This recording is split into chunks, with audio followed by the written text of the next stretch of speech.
Becky Baines could not sleep all through the night as she thought about the possible direction of their marriage. She could not stop weeping as she watched him fast asleep with his face to the other side of the bed.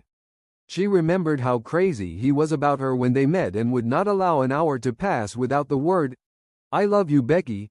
Even after their marriage, he'd hold her to himself all through the night. She never missed her parents in the few years of their marriage because he seemed to fill the void.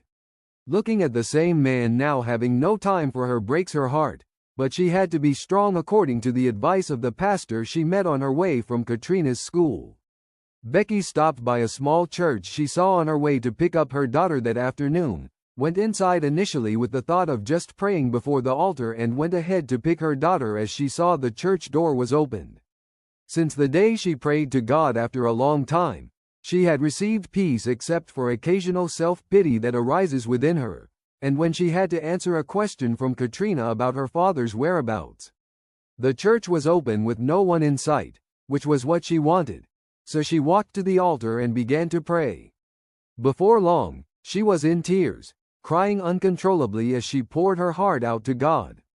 She looked up at the gentle touch of a man's hands on her shoulder handing a tissue paper to her. "Hello, I am Pastor David Mays.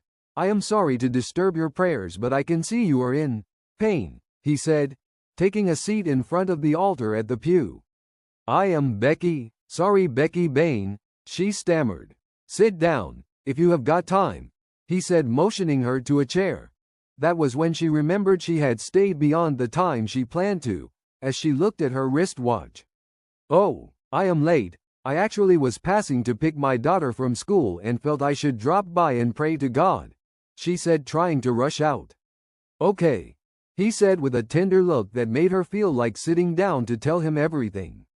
"Just be strong," he said, standing to his feet after her, "and if you ever think of talking to a pastor, my wife and I are available right here." "Okay, I will come again, Pastor," she said and walked out of the church. She had to be strong, she encouraged herself as she stood up to prepare Katrina for school.